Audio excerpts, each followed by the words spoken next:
Hey everybody, it's Saturday night and I'm missing my co-host. So I don't know if there was a miscommunication about the times or maybe my girl fell asleep because you know what, it's hot. Heat makes me very, very sleepy. So I'm going to go ahead and get started and see if Jan, Silkisteel Witchery, joins me. It's a bit of an interesting topic tonight, and I'm just going to get started with a preface that there are many in our community who truly believe that they are starseed beings and they have guides that they work with that are, and that is beautiful, that is fine. But Tom had alerted me to that early on in history, the star seed concept had actually started out with a bit of a darker history to it, and I didn't realize it until I read the one article he sent me. And there is a video included in the description. Um, but you have to take his video. He goes by Matt Finish. So you got to take him with a little bit of grain of salt with his perspective on New Age. But he did share some, historical facts that I was able to take from. So again, this is not to disparage. This is not to judge or to put down or call even into question some of my fellow readers and chatters who speak with, channel, or connect with who they feel are star seeds. And so I may just keep this very brief and just let everybody connect and watch the video. But I highly recommend the article that Tom had shared with me. I mean, even I feel I may have a star seed guide who I don't feel like I connect with very often. So this article was very insightful, and hopefully Jan still joins me. And just let's just get to saying hello. But I just wanted to put a disclaimer out that this is again, entertainment purposes only. And this is also educational because a lot of spiritual beliefs or practices, they all have a light and a dark aspect. And I shouldn't say dark because dark is not bad. Let me rephrase that. Each spiritual belief or practice, really anything in our life has can have a positive or a negative spin. You have the light. I mean, oh, here we go again. We have the people who practice ultimately, like Tom said, and like Crowley said, let love be the law. So this all stems from what is in your heart. For me, like when I started out on my spiritual journey in my 20s, I had been interested in Wicca and learned some of the basics, but I didn't really go into the deep history. And it wasn't until I was a little bit older later that I found some things that kind of made me feel a little uncomfortable. And so I took a step back and just consider myself a solitary, eclectic practitioner, basically. I'm spiritual, I'm nature based. So for me, this is just something that I was not aware of. And with me on my channel, I like to be educational. I like to be supportive. I also very respectful. So these are just going to be individuals and ways of forms of thought that has established that actually brought some of the star seed concept into our collective, so to speak. And the same with Wicca. I talked to my teacher, so what, 15, 20 years after, I took her class and told her that I had found some things about Gerald Gardner and the beginning roots of Wicca, and told her that I was kind of, myself um, feeling uncertain, feeling a little discomfort. I had my concerns, and she, said to me, there are going to be positive things. He had his kinks, he had his, misogynistic approach. But what you see, people that have taken his initial idea of Wicca, and he took it from all different aspects from, history, and even made some things up himself.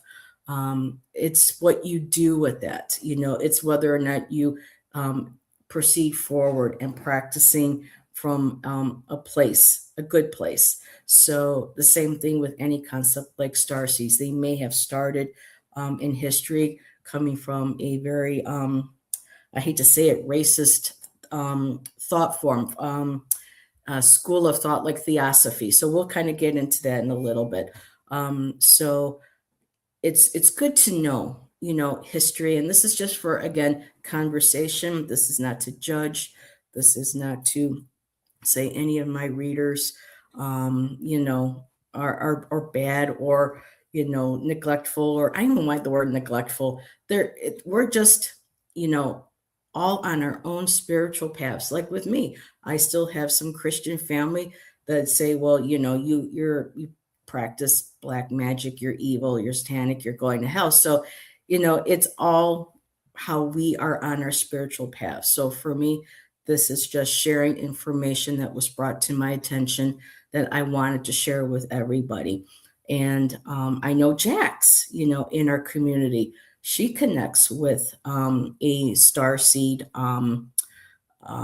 guide. And here's Jan. She made it. Here she is. I am so sorry I'm late. You get the privilege of seeing me without makeup. I thought it was 5 o'clock and not 6.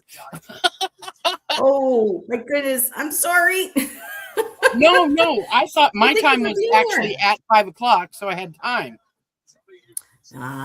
Okay. But we're all good. I just kind of started the whole little thing about, this is just historical information and how sometimes our own spiritualities might start from a place that, we may not be happy with or proud of or don't want to focus on, and that's okay. But when we learn about, for me, I think it's important to learn history of something that, especially if it's spiritual practice.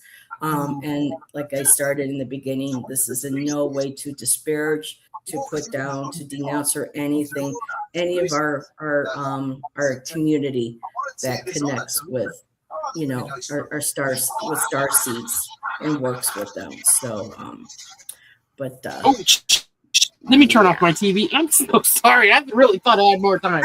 It's all right, girly. So we'll say hi to some people. Oh, my goodness. Magus is here. And Magus, I just saw that video uploaded, sitting on his truck. Had a beautiful 77 weather day today. We had about 94. So it's a little warm here. Shelby is here. Hello. Yesterday was hell, 90 degrees. See, I don't have to deal with the humidity, so I feel bad for y'all on the East Coast. And like Shelby said, also, it's important to know where it comes from, even if it's a dark and scary history. And let's see, just wondering, is this what we're going to be talking about today? Just to start off, a lot of times, as people have seen in my chat, like with Tom, we'll start having a subject that we'll talk about. And then, when our chatters participate, sometimes that leads us into a different direction. And of course, Heather can't shut up about music from time to time. So, it's just something just to start off the show tonight, to give us kind of like a topic. And again, in no way are we claiming that we are the be all with the info. It's just stuff that was in history. We wanted to share it with everybody. And we tend to, remain respectful. So what's going on with you? Huh? Rush. Breathe, just breathe. I have had 2 days of just ridiculously exhausted for some reason. I've been sleeping all day for 2 days. I was like that today. I was like that today and yesterday. Hi, Irene. It's ridiculously hot here. So where are you again? Tucson. Oh, so you're okay. So you're yeah, you guys are still no, Tucson. Oh, that's right. Arizona. 'Cause I lived in Arizona. They don't change their clocks. I see where that. Yeah. No. All righty. Gotcha. No. And Tom even said too the heat was brutal. Mister. Fur babies. Fur babies. I love it when the fur babies say hello. I hate it when they knock over the trash can doing it.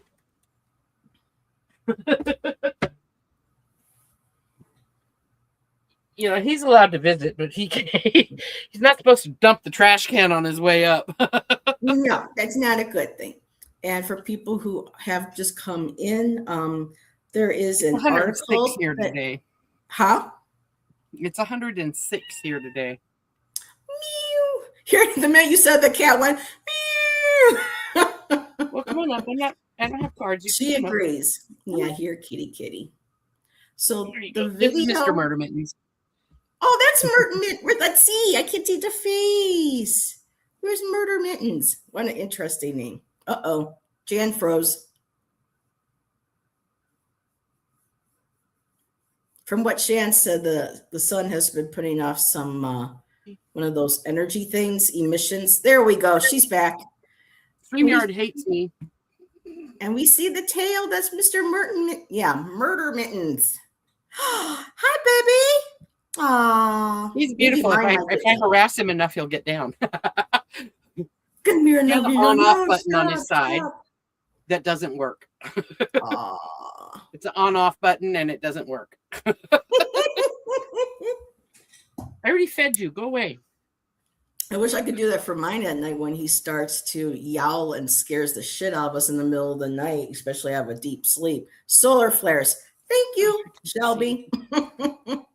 So, but again, the video that I listed, he already does not like New Age, but there were some things that he did take from historical context that he put in the video. The rest disregard, but the article is the one that Tom shared with us, Mr. Early Ritual. I didn't get a chance to read that yet. Oh, it's really long. I was just like, I thought it was going to be like this short little blurb, but yeah, Tom basically sent me almost a novel to read. But like I said, we're not going to be like droning on about it, but just some history of, of where it kind of all, originated from. Let me just kind of take a look. So I've got things written, oh Lord. I was surprised to know that, or to find out that Rudolf Steiner was and I have to watch how I say these things too. So YouTube, this is entertainment purposes only. I am not, because how they, I hate how they get all funny with mentioning, Hitler and Germany and the Nazi party. So this is not anything, I hope that doesn't get me flagged, but the white supremacy movement, I mean, this is something that he embraced, but I'll just kind of backtrack here a little bit. And Tom, that was really quite the article that Can you put the chat up on the screen? I can only do it when people are commenting. Oh, nobody's commented? Yeah, I've got Tom. Oh, that. I meant the whole chat. Oh, no, I can't pull the chat done. I just can only highlight on my end. And so even Tom says, and that has some BS in it as well. So just take these with a, grain of salt, but there's just some basic, educational and of course, yes, entertainment purposes. And Irene says, I have a little glimmer that Timothy Leary had a different take on the starseed term. Can't remember it. So there are going to be, and like I said, this is not a be all end all. It's just something that had popped up that Tom and I chatted about a few times. And I asked Jan if she was comfortable talking about that because of how many of our fellow readers and, chatters connect with starseed and work with them. that I want to make sure that it was okay, that she felt Yeah. comfortable, and make sure that of course, we will stay respectful. So, but, and Moira just popped in. Absolutely. Hello, Moira. Hello, And I just Moira. lost my article. So, like I said, this is very long, and I'm going to try to keep it just very. Now, was there anything in particular that you wanted to share before I kind of pick through the article? Anything that's been your experience or knowledge or Well, information that you have learned over the years? my feeling about star seeds, people that feel that they are star seeds, is they haven't done the research. None of the people that I know that think they are star seeds have done the research on where it came from and how it evolved. And they have no idea. Yeah. They're entitled to do that, mind you. Mm-hmm. Sorry, Mister's playing with my tiny fan I have here. Yes, and Irene, yeah, it was originally So I mean, I didn't realize, for me, I've been in this community for 5 years now in different circles. And I had a deck that was Starseed and thought I had a couple that I might have worked with, but it wasn't until Tom brought it up, backstage once. And I was like, what? What are you talking about? He said Larry had a book called Starseed, but he meant it in a different way. So, okay, I don't know about Timothy Leary. He didn't pop up unless it was further on down in the article.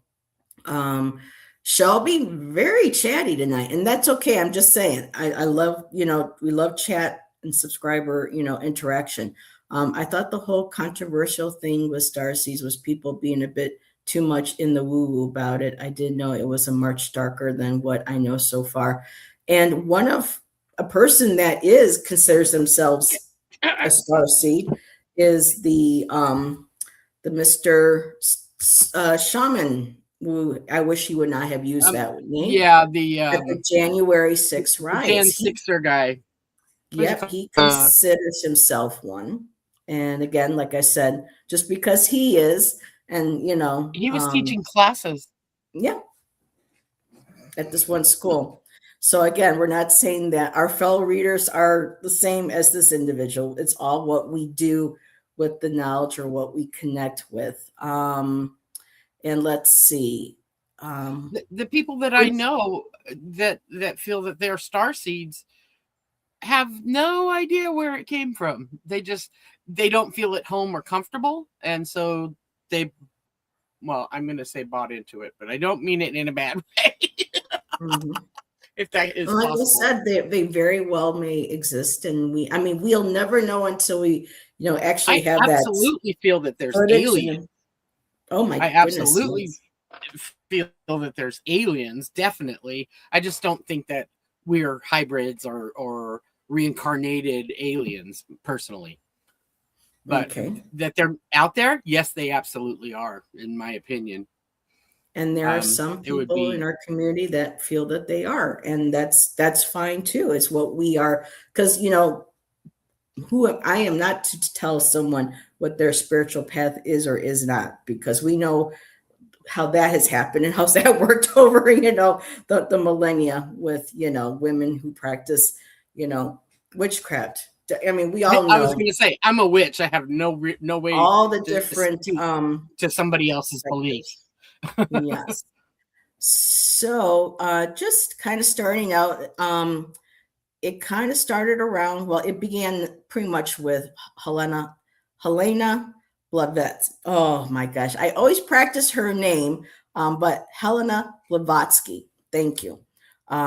She was one of the ones that started, and she was part of the Theosophy movement, because back then, at the end of the 19th century, people were starting to get interested in ideas because of industrial age and the advancements of science, the possibilities of life and going to other planets and other civilizations, extraterrestrial. And so they mentioned a few books here, even members of the Hermetic Order of the Gold Dawn, Yeats and Aleister Crowley, practiced astral travel to other planets. And And so they were connected with that, exercises in which the magicians sent their spirits out into space to sometimes encounter planetary astral spirits. So it also was a part with the Golden Dawn with Crowley. And let's see. So the Golden Dawn saw themselves as an elite organization dedicated to helping humanity evolve into superhumans. And that's where we start seeing the whole superhuman and how we can see how that starts to kind of lead us into some hairy, some hairy rabbit holes, let's say. And so, but Crowley did believe, well, let me just back this up a little bit. Part of this involved occult eugenics. The Golden Dawn thought you could draw down powers from the stars and the spirit world during procreation and pregnancy, thereby creating what Aleister Crowley called a moonchild.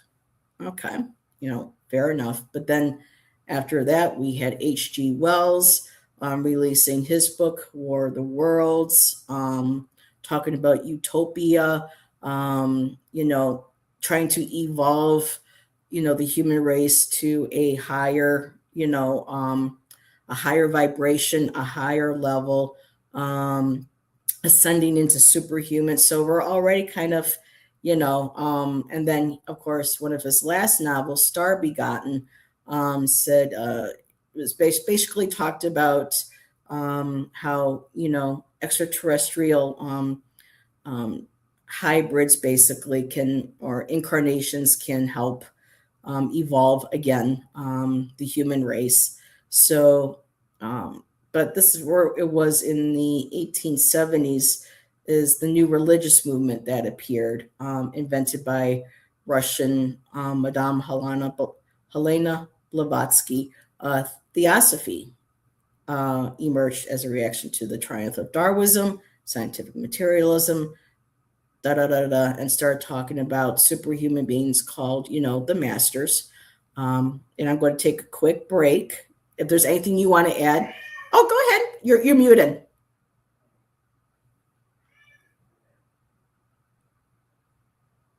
Didn't want to interrupt you. Oh, I was going to say you can add anything. I'm just going to pop up really quick for air. Let's see. Theosophy. It kind of blended into the master race theories, and that the starseeds were better than everybody else. They were special. They were chosen. Superhuman race. Yep. Light skinned. Yeah. The Aryan race, basically, for although Blavatsky, her ascended masters, she apparently didn't like the Anglo-Saxon image. She preferred the Indian image, which I thought was interesting, but they didn't mention much more after that.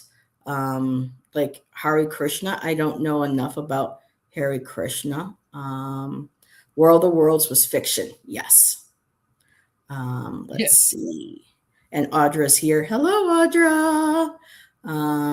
Let's see. Let me go down. Let's see. Just talking, saying hello. Okay, so just kind of jumping ahead. He's the one that came up with the alien human hybrids. Brad Steiger. So yes, we're going into Steiger. So we got a lot of people. We have William Dudley Pelley. He wrote a book called Star Guests, and he was an actual Nazi. Yeah. Well, they referred to him as a Nazi sympathizer. And Tom says a lot of questionable. Yeah.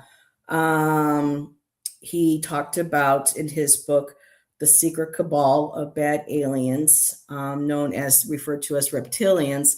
And during the video, the guy said, if you actually read the books, you can see that they were actually inferring that, the Jews were the reptilians, because this was coming out during World War I, World War II, where the ideal again was for, you know, Hitler and the Nazi Party. I really hope I don't get a flake for mentioning the N word here with that word. That Well, that's it, history. That is it actual was history. it was a form of anti-Semitism. And so again, like you said, Brad Steiger, and he believed aliens were sending souls to inhabit human bodies. And even had a little questionnaire apparently on the back of his book. But what surprised me was Dolores Cannon. I mean, I never really resonated with Cannon, but when she said, and she was, and this is on video, she has been quoted. She, oh my goodness, she talked about background characters or people, and then they used the acronym NPC. I'm not sure what NPC means. Do you know? Yes, it's a video game term for background people that aren't in Oh, the okay. game. Okay. I forget. Somebody can tell us what exactly Non-playing character. Thank you, Yeah, Tom. non-playing. Tom's a gamer, so he helped I'm not me a with gamer. that. I know what it is, but I'm not a gamer. So she's claiming, That gets scary. she claimed, because she has been gone now for 10 years, that anyone who is not directly a part of your life, I mean, you have your family, your closest friends, but she goes, anybody else is considered basically an NPC, and they're not real. These people have no souls, And and it doesn't that matter what you do to them. and it's the star seeds are directly responsible for making humans evolve, and said star seeds are supposed to go through people who aren't real, because the government is going to try to stop you from I mean, yeah. And then you extrapolate on that, and it becomes, it doesn't matter what you do to people that you don't know intimately, and the government is your enemy. So it comes out to you can bring down the government, and you can do anything you want to people you don't know. Which is scary, and we're not condoning that, YouTube. We're just stating that this Absolutely has been not. something that has been said. We're warning people about it. I mean, I never resonated with her, and after I saw that, I was like, yeah, now I know why. So I had no idea she was that dark until I watched that video. Yeah, that's kind of scary. Now, theosophy was taken up by various movements around the world who imagined different versions of the upcoming super race.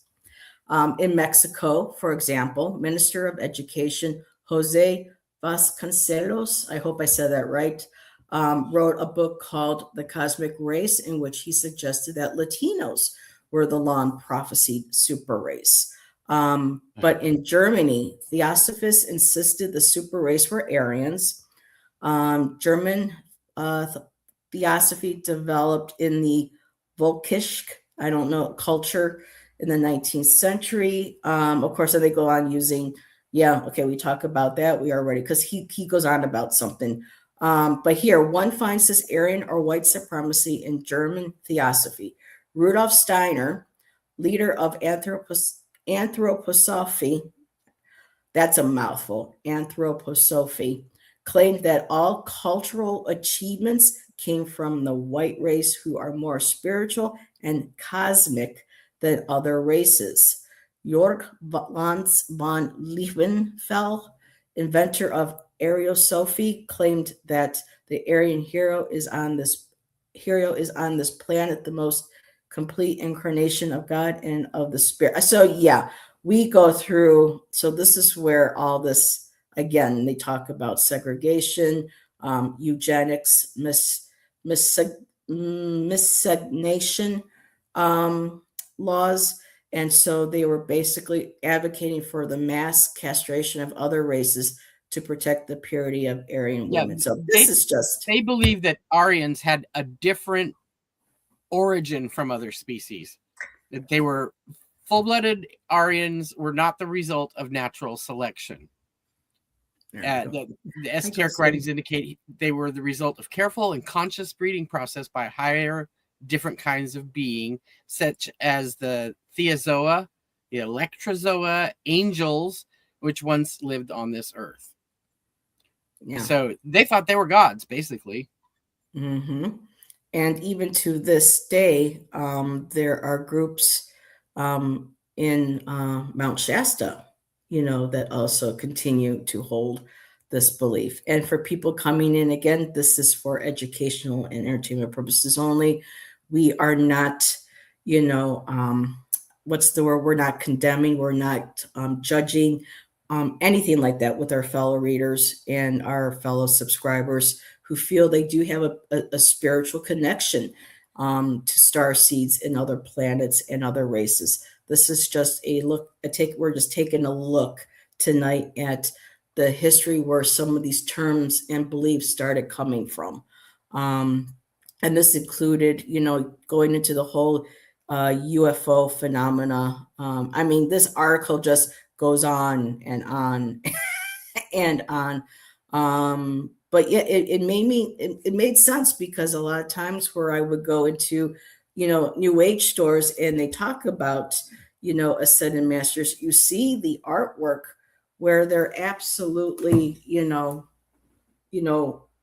white skinned, light skinned, or beings of white light, all of them, blue light, white light, or no brown light. even some of the Indian deities and masters are like bare, their natural skin color is even. They're lightened so much. So for me personally, when I saw that, I'm like, this for me personally, everybody. It just did not feel right condoning. We're not, we're not attempting to be disrespectful or everything. So here, I guess that was the art by the artist Guy Ballard as part of a movement called the I Am movement. He was the great divine director, or that's the name of the piece, excuse me. Pelly's own movement, meanwhile, veered into fascist politics in the 1930s. Paley claimed to be the first American to declare his support for Hitler and Nazism. He launched his own fascist organization called the Silver League, railed against global Jewry, and called for the overthrow of American secular democracy. Wow. This got him imprisoned for sedition in 1942, but he was released in 1950, and then he came out with the published Star Guests, which he started talking about aliens have been interbreeding, with humans. So this is where people have their spiritual, paths that they go down. Some people believe that this is very true. I know there are people in our community who believe that they do travel, especially astrally, to galactic motherships that are outside of our planet to help in the birthing process of hybrid, babies that are human and alien or extraterrestrial. So there's always going to be, different viewpoints, different paths for all of us on our spiritual journey. And I'm going to take a sip and see if, Jan, if you want to add anything else or any more insight. You're kind of going right through it. In the 1950s, the sci-fi. What are you grinning at? No, I said I'm sorry. I didn't mean to. It's okay. I just didn't know where to jump in. In the 50s, there was a lot of sci-fi speculation and UFO sightings and all of the Roswell stuff and all of that. And it bred a whole new bunch of people that were looking to belong to that, and let's see.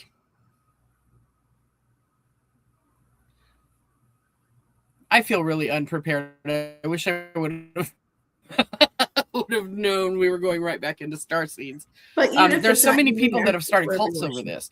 There's Ruth Norman, Ruth Norman still has a place in Humboldt, California, and a operating business in El Cajon, which is near Humboldt. And there was Heaven's Gate in Rancho Bernardo. That was sad. Yeah, that was very sad. But there's still people out there like that. There's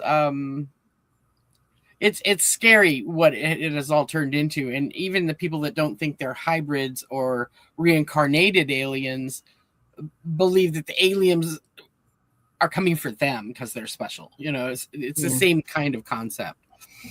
Mm-hmm. And then we have, of course, I guess he started coming out in the 90s. Shannon and I only learned of him maybe about 5 or 6 years ago.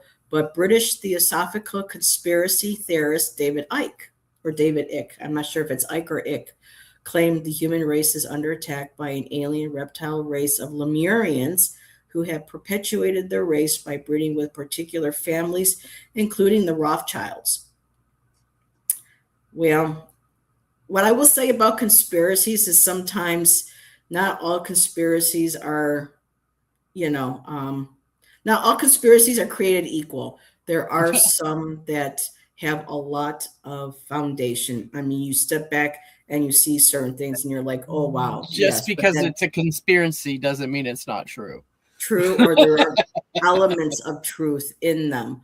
I know that we've been kind of interested in some of the things that, he has shared. And really quick,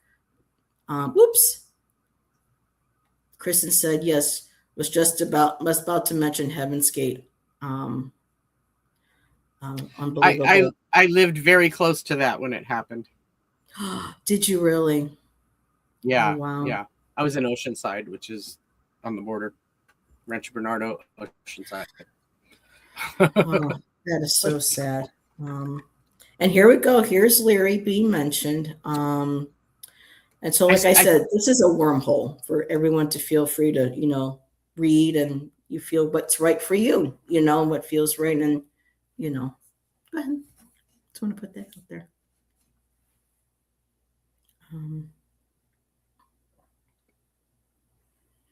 Let's see. I think we're both looking for. So, but the first there's an organization called Soulcraft. Oh, what was that? Oh, Soulcraft. Yeah.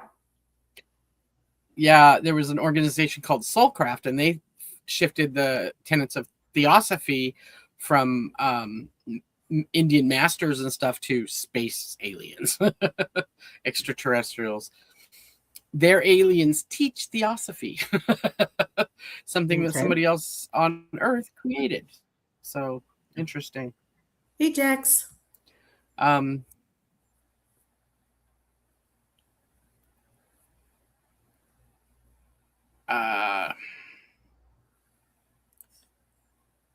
Many of the aliens encountered in the 1950s and ever since are remarkably Aryan. Orthon, for example, is described as tall, occidental-looking, and sandy-haired. Many later alien encounters also involved blonde aliens who have since been popularized as Nordic aliens. American white supremacists have celebrated the superiority of the Nordic race. Wow. And again, entertainment purposes only, YouTube. I'm just going to reiterate that every little bit so that they know that this is just for, us sharing information for entertainment purposes only. But somebody mentioned Leary. And actually, as I was just going down this article in the early 1970s, so around the time I was born, Leary was kicking his heels in Folsom Prison, actually, having been arrested for drug trafficking. Okay. He claimed he started to receive messages from the star Sirius calling humanity to evolve into interstellar super beings. It's not clear how Sirius was being bump. I was going to make that joke, and the author put that joke in there.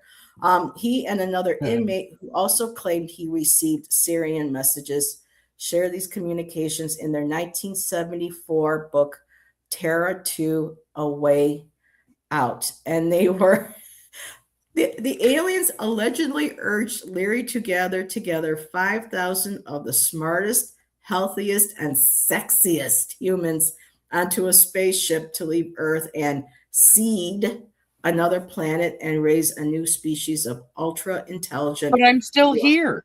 long superhumans. Man, oh man. So, again, people, grain with salt,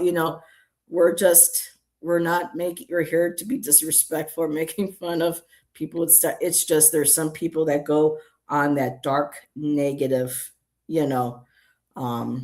path. And I shouldn't say dark. I got to change my language. It seems like people in our community only see the light side of it. They haven't looked into it enough to find the dark side of it, or even where it came from, and that it's not coming from space. Well, I definitely believe there's aliens out there, and I hope they're on our side. But I feel they may communicate with some people, but to the degree that people that have starseed feelings of themselves, I just don't see it. Now, Hybrids, I just can't see it. Now, Jax, I know you do. So feel free to share how you feel and your experiences as well. Everybody's experiences and beliefs, are, welcome to I have chat. a few friends that think they're that believe they're starseeds. And I thought I was at one point. I thought I had a connection and they're to totally entitled to do that. Yeah. I've seen UFOs. So I saw my first UFO when I was 13. So yeah. Wow. I saw Where were I you wasn't living? alone. I saw it with a friend. I was in Monterey, and I was out walking at night with my friend Julian, and he looked up and he said, "What the fuck?" And I looked up, and there were five vehicles in formation, and as they were flying, they did this. We can't do that. We don't know how to do that now. Yeah. And then the Phoenix lights. All of them rotated at the same time. Oh, yeah. Now, I know they're some out there. people are thinking that they're not extraterrestrial, but they're ultra, which means they're not necessarily coming to our planet, but they're from within our planet. And I think they could be both, because they're like, why would a race want to come all the way across this huge universe for our planet? Well, planets do have resources. So, you know what I mean? There's been some weird things going on under the ocean. There's been very weird things going on under the ocean. USOs, they're called, unidentified submersible object. And Jax is sharing. Let's see, because I know she connects with starseed. I did an Akashic reading on a self-proclaimed starseed for a practice class. What I felt was amazing, like my skin was on fire, but not like burning. It was expansive, the feeling. Very cool. Thanks for sharing that, Jax. That's cool. And now they call them UAPs and not UFOs. Yeah. And there was also, Kristen had said, a professor at the Ohio State University is giving a lecture on the scientific study of UFOs on Monday. Very cool. Interesting. And I know Shelby wanted to share something. So for me, starseeds is purely spiritual. I'm not superior in anything BS like that. I believe a part of my soul or spirit came to earth for a human experience. Spiritual, not literal. And who's to say that we aren't reincarnated? Who says, how do I rephrase this? Who are we, us mere little human beings in this vast, vast universe? Who are we to say that, Jax or Shelby, myself, or even Jan didn't have a life on another planet in another galaxy. And then when they reincarnated, decided to come to Earth and have an Earth. I mean, that's plausible. What Moonfox said actually is a lot of my belief system. I believe we're all one. And we do come down here to learn lessons. But it's not, I don't believe it's from aliens. I think it's from the collective, all of us. We are God. Okay. Like I said, we come all from different points of view on spirituality and what feels right to us. And Irene said, really quick, the flying saucer my Johanna saw disappeared underwater. She said it looked like the ones in the old movies. And I sometimes wonder if maybe they have us see things in a certain way so that we become familiar or not scared. Who knows? I mean, figured it was military. Oh wow, possibly re-engineered technology. Um, Yeah, whatever they know, they've reverse engineered or tried to. and like you mentioned earlier, meanwhile, the idea that some of us are star seeds whose souls originate on another planet was popularized by an American pop occult author. Say that fast a couple times. Called Brad Steiger. He actually wrote books on werewolves, vampires, Greta Garbo as well. And so, but yeah, he claimed some humans, particularly those drawn to New Age literature, are actually star seeds. And of course, there's that questionnaire if you find one of his book, if you want to answer. Um, and so, but yeah, I'm just going to kind of just end it at there because it just keeps going on and on. It's a very, and then of course there's a video. Oh my goodness. Now, Jan, are you familiar with JJ Tuta Speaks in our community? Yes. She does the Yes. light language. Now, I get goosebumps when I used to read with her or watch her shows and stuff. We got into different circles, but when I hear her, for me personally, I feel like real deal. I mean, it's just incredible the energy I feel come off her. And I just think she's got a beautiful soul and a beautiful light. Now, there are going to be people who are going to, claim to do like what she does.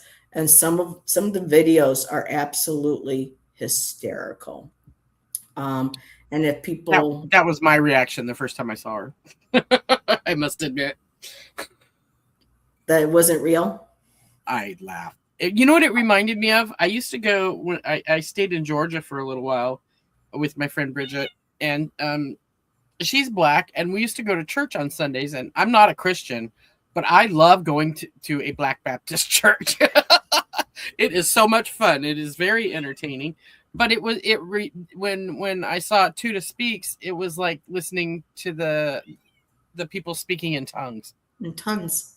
Yeah, I'm sure it's inspired by something, but I don't know what. And I even tried to see if I had one, and it just, no, eventually was just, not gonna, wasn't something for Heather. And I didn't want to force anything. And I so mean, she'll, I speak to my guides. Mhm. I meditate and communicate with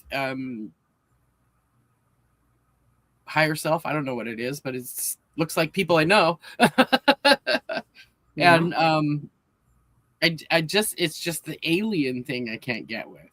I believe in aliens and I believe in spirituality, but that I have a problem with.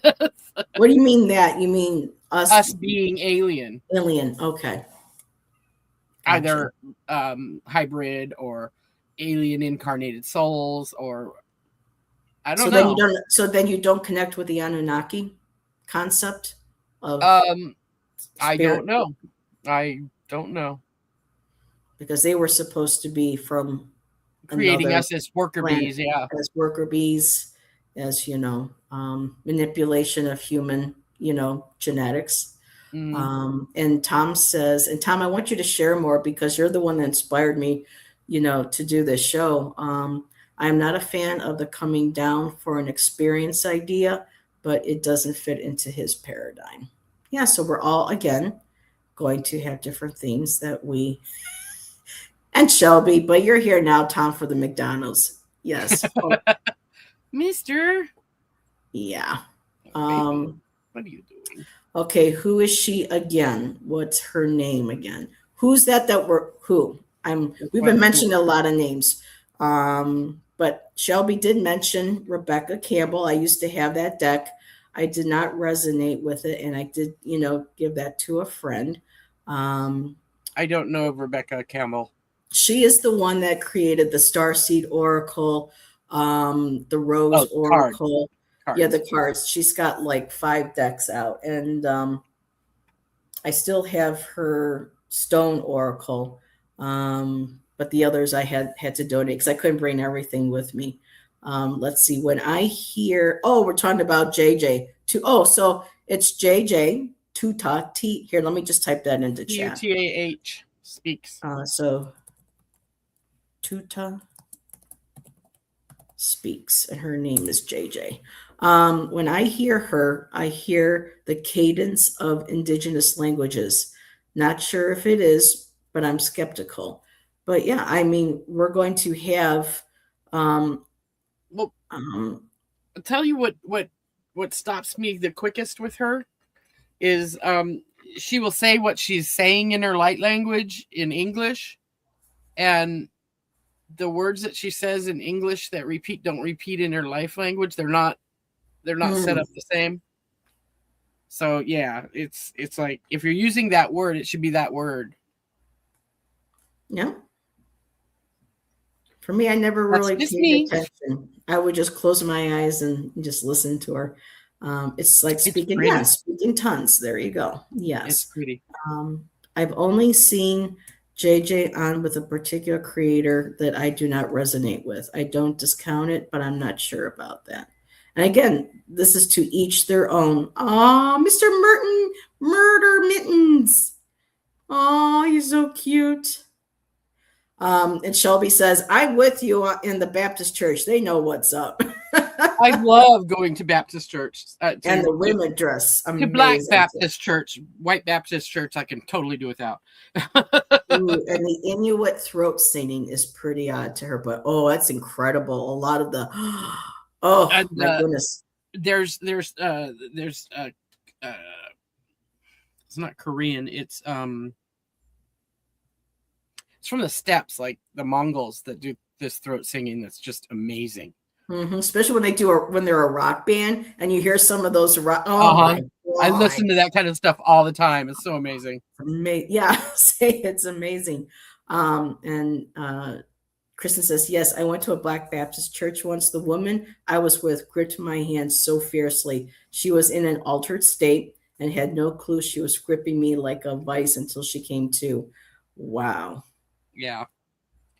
I'll tell you what, when I was staying down in Georgia with my friend Bridget, I never felt so accepted into a community before in my life. They were amazing. They were amazing. Again, this is something that, we're the polarity, the way that, the powers that be that, kind of keep us, it shows that we can there are those of us that can experience other people's religions and celebrate them and not have them forced, or you know what I mean. It's beautiful when we can celebrate one another. I do that. I celebrate everybody having their religion if that's what they want. And people would consider being a witch a religion. I don't consider it a religion. I just consider it working with the planet. But to me, it's a spirituality. Yeah, not a religion. Yeah, that's it. I'm spiritual. I'm not religious. Exactly. I mean, like I said in the beginning of the show, I was Wiccan. I consider myself Wiccan. I do Wiccan practices, but kind of after I learned the history and the kind of Gardner and stuff, it was kind of like, ooh, I don't know, and again, another individual trying to create, and others, besides him that try to recreate this golden age of, I mean, it's very possible there was an age where we all got along, that there was peace on earth, that, the goddess was honored. I mean, we see the statues of Venus of Willendorf, even some of the oldest statues that have been found have been goddess female statues. So we know there was a period in time when the the woman was respected, revered. She was a part of, the community and guiding the community along with the men. I mean, it's possible. There's a lot of people that said just because of how, you know, the human race has been, they don't necessarily think that that's possible and that there couldn't have possibly been a golden age. But at some point, I would like to think that there was more of a time when, we as a race got along more and were accepting more. There was more equanimity. There was more respect. There was a sacredness that we treated the planet and each other with. Yeah, see, I'm half Greek and half Irish, and wholeheartedly believe in the sacred feminine. I mean, Hecate, right there. Oh, there's Hecate. Yep. Yeah. I got my Morgan right here. The Greek side of my family was traced back to Ptolemies that invaded Egypt. Yeah. Wow. I don't have access to that because I'm a girl, oddly enough. Oddly enough. It gets passed down but to the men. But yeah, we went all the way back to Ptolemies. You were married in a voodoo church in Jamaica? How cool is that? I was like, wait, what? I'm like, I got to put that up there. I make puppets. Yes, she does. I have a couple sitting right here. Yeah, I just wouldn't share online what you put because I was kind of like, I made a video of while I was making it. I made a video. Oh wow! So it's out there, like it or not. I took some red cord that I had and tied it up, jumbled it up into a knot, and then I stitched it with really thin thread to his leg on the inside. Yeah. And then when I was finished with him, I cut the thread that I stitched it to his leg with so it could flow. I put a piece of lime in him for his heart because it's sour. Hey, girl gets creative. Let me tell you. Let's see right here. Ooh, cake. Ooh, cake. I have angel food cakes and whipped cream, and so yeah, I think we needed a moment like this where we can just go, Yeah. She says, "Oh, I still have pictures." Irene said of the wedding when she had, yeah, wow, and hilarious. I have carrot cake, cheesecake in the fridge waiting for me. Ooh, and Tom says magic is about creativity. Absolutely.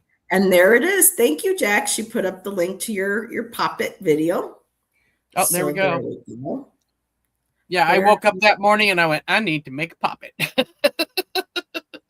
Now I'm getting hungry and I'm trying to cut back. I was a good girl. That ice cream truck passed by down our street 4 times today, y'all. I reserved control. I gotta plug in my laptop. Hang on. And did not go out once. Girls got to lose some weight. Drinking some water here. So do I. My right foot is swollen again and stuff, and that usually, well, it gets like that when it gets hot and stuff, but girls got to start drinking more water. Nope. So I started that fermenting series and I made all kinds of fermented stuff. And since I've been eating so much of that, I had to plug in my laptop. Since I've been eating so much of that, I've lost, I guess it's been in about 6 weeks. I've lost 20 pounds from eating fermented food. I don't know if I like fermented food. Do you like kimchi? No. I don't. Fermented apples are really good. Fermented apples are delicious. Oh, like apple cider vinegar that they tell people to no, that's pickled. These aren't pickled. These are fermented. Oh, okay. It's like sparkling apples. Nice. It's like apple with a little bit of salt and sparkling, fizzy. Ooh, delicious. Oh, and Irene says you got fireworks going. Well, I hope it's not dry where you are. Whew, my goodness. And let's see. Irene shared about a picture. they had I don't know what a T-fuse, Tefuse? Jesus Christ, written on the wall. Didn't notice until I got. Tefuse, Jesus Christ. Huh. I don't know what I that don't know means. what that means. I'm going to look it up. Let's see. And Irene says, I don't ferment anything or anything with vinegar. I don't use vinegar. I use salt and water. I was going to make, refuse. Oh, not T-fuse, refuse. Okay. Then I don't have to look that up. I know sometimes, right? So, Tom, sometimes, autocorrect, it gets us into trouble, our phones. Mine is terrible. And I got big hands and fat fingers, and I hate trying to type on my phone. So you'll see me. I'll mute myself and do this. I'm trying and then hope it came out right before you hit send, and then you're like, oops. I hit send and then look and go, oh well. I assume I'm only speaking to people that are smart enough to figure out what I meant. Yeah. And she says, I'm not doing well texting tonight. It's no worries, girl. So, but so yeah, I had gotten this deck by Olivia Rose, and it's the Mind's Eye Tarot. And when I saw it, I felt very much starseed elemental in the imagery of the cards. And for me, that resonated. And I know people like to use the word resonate. I don't know what other words to use. But that felt like I never wanted the deck before, but when I got to be able to start going through it and I saw the pictures, it just felt like for when people, especially when people want something with a Fae reading or a Starseed, some type of reading with guides, that this would be the deck. And it's interesting because it's been wanting to come out again and on rotation. So Oracle Dragon Fae. Ooh, that's a pretty picture. I always have to decipher Heather's decks. Beautiful card. Not really, Tom. No, not really. It's rare. Are you going to show some cards? They look pretty. Yeah, these are just gorgeous. And I'm open to doing readings too if you're in the mood. So I'll just throw that out there too. I'm trying to find my favorite one. There's this one here that just makes me gasp every time I see it. Where is she? Watch it, Tom. He's like the little bro that likes to pick on the bigs. And I'm like, yeah, just I have a new fairy deck tarot deck. It's called the Magic Fairy Tarot, Shelby said. That reminds me of Amy Brown. Is that Amy Brown's artwork or Jessica Galbraith? No, it's Lucy Cavendish. Oh, okay. And then that wasn't the one I was talking about, but I like that one. Must be in this. It says we have between 9 and 10 people in the chat. So thank you, lurkers. Thanks for people hanging out. And feel free, to share, your experiences with starseeds, connecting with other, dimensions and things. This is where we just have an open and respectful conversation. At least I try to work at that to make sure that comes across. So Kristen says, I have yet to find a dragon deck I like. Me too, girl. They all just feel way too cartoony for me. I think draconian energy is very feral and chthonic. I'll find one day. Yeah, this one isn't cartoony. Ooh. And she says it's called Mystic Fairy Tarot. So Shelby says she's got dyslexia. So she goes, see? Oh, wow. She's kind of cool looking. Yeah. Kind of got some Morgan vibes going on there. Oh, there's a Morgan card in here too. Ooh, I want to say. just saw it a second ago. Hang on. And Irene's getting to watch the Royal Canadian Air Force snowbirds. Oh, red hair. Okay, I like that. They black, red, you got it. White, the colors of the the maiden, mother, and crone. Yeah, there's an interesting. I don't have to do a show on one of those. Some people are kind of now, because we're changing times again. I don't know if this is what maybe Nancy and Jilly were talking about, but I remember someone recently having a conversation that maiden, mother, and crone is kind of out of fashion. Ooh. And when I say, I don't mean to say out of fashion, like in to be disrespectful, but some people, I think the argument was, but what if you weren't a mother? So what if, is this the man? You don't have to have a child to be a mother.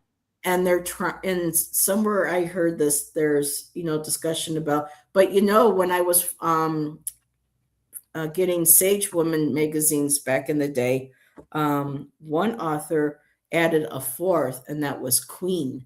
The woman that's no longer mother, but she's no longer crone yet, and she's more like that independent sovereign, and so she referred to as the Queen. So maiden, mother, queen, and crone. I went, ooh, that is kind of cool. I like that.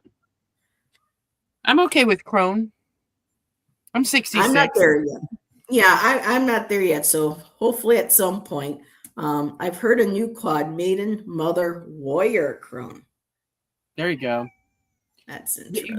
You get to a point in your life where your past trying to make people happy, and your past, giving a shit, basically. I do whatever the fuck I want. Mm-hmm. And luckily, a lot of what I want is to help people. So I do that. Yeah. Like we said in the beginning, love above all, whatever your spiritual path or belief is, as long as it's done from a place, of love. Well, I shouldn't say that, because her name is Kelly Maddox, and she is very interesting, because people have come at her channel saying that she doesn't represent witchcraft properly. You're not supposed to do any harm. There's a lot of people that come and challenge, because she will openly talk about doing hex magic where needed. She will do, baneful magic when needed. She's, I'm both of the dark and the light. I think she works mostly with, not dark. Oh, I got to stop saying dark. But it's so ingrained for us to say dark. But with the positive, the negative. And she really makes some interesting arguments for, again, labels and what is a real so-and-so, what is a true so-and-so. So again, So I've done mixes, and my personal philosophy is I do not wish or invoke anything on someone that would physically do them harm. I will invoke that they cannot speak. I will invoke that they lose their hair. I will invoke that they, can't say my name. Something like that, and none of that will come into place. And in my spell work, none of that comes into place unless they continue what they've been doing. I mean, I always say justice be swift. I mean, karma be swift and justice be done. I like that. Matter of fact, I was just writing some spells for Letha, the solstice celebration. Yes. Letha's coming up. Letha. Is it properly Letha? I've always pronounced it or heard it pronounced Litha. I think it's Letha. Or tomato, in that respect. I could ask. Yeah. I could ask. I've only I like what Kristen said. My identity is not defined by my fertility period. There you go. Right. And motherhood is not defined by having children. It's nurturing. Have you ever, taken on a younger person and kind of, helped them or directed them? Do you take care of pets? Fur mama here. Proud fur mama. Fur mama. And I was Auntie Heather back in the day, and after I was done watching them, they went home and I got peace and quiet. So you know what? I was fine with that. Feminine energy in the nurturing phase is not defined by having children. Right. And Kristen knows of Kelly. She's one of the few people I will pay for. Oh, so you've paid for a tarot reading with her. Kristen will have to talk because I've been kind of, she offers so many different services. It's like mind-blowing. It's overwhelming. She then said, yeah, I thought it was creative that they used a flower for the O in one. I took a second look. Oh, okay. I'm sorry, Shelby. I missed the beginning part of that, but I got the gist. Let's see. The way the world is right now, yep, I wouldn't have kids. Yeah. Mm-mm. I wouldn't either. Not the two that I have, I encourage them not to. Yeah, I just unless leave they it really to want them. But I don't think either one of my kids really want kids. Yep. Any plans? Special plans for Letha? And Kristen says there are men who are nurturing too. I don't like gendering nurturing. Yes, I agree. And that's Jonathan too. Jonathan Daly, who's a part of our community. His son Apollo, I think it's his stepson. Yes, he's very nurturing, very kind, very loving, and so yeah, I totally get behind that. Let's see. Thank you, Kristen. Ladies, I can only assume you're talking about. Okay, I don't know. My AI says it's pronounced Letha. Letha. So AI has spoken, and Letha's going to be around Father's Day. It's the 21st. Yes. So, alrighty, 7. I'm gonna do a fun show on Letha. That'll be fun. Yeah, I'll be out at Litha Park. It's so fun. I'll be out at Lithia Park, which is so close to Lethia. I mean, it's just, yeah, I love it. I'll be there probably that day. Connecting with the Fae and leaving. Are you're in Oregon? Yeah. Southern Oregon, Ashland. Cool. And we have a beautiful park called Lithia. It's so popular during, the day that, especially during tourist season. And so, we go when we feel like we're able to, embrace the crowds and the traffic and everything. But we are at 7:14 and it still shows that we have 11 peeps hanging out with us. Were you in the mood for readings? Do you want to do a collective or what do you want to do, lady? You're a guest on my channel. Oh, geez. I don't know. Whatever you like. I'm up for a reading. I could do some goddess readings. Those are fun. So we're going to open. Let me put the banner. And I saw, Shay, that you just popped in. Hello, Shay, my dear. Let's see. We're going to open. Hi, Magic with Moonlight. Yep, that is Shay. So hi, Shay.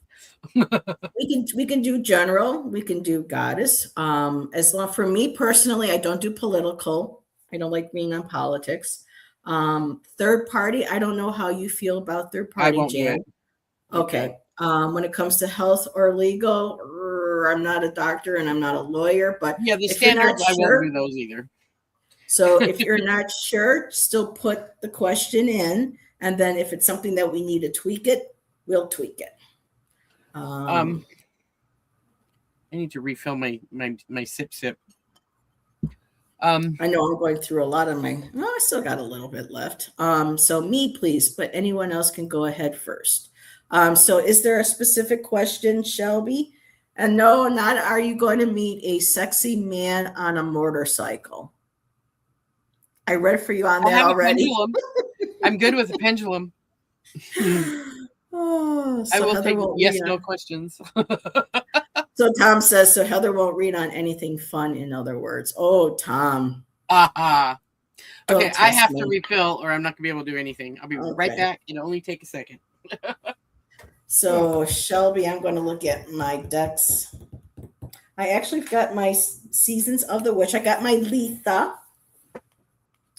Oracle deck here. So I will pull her out.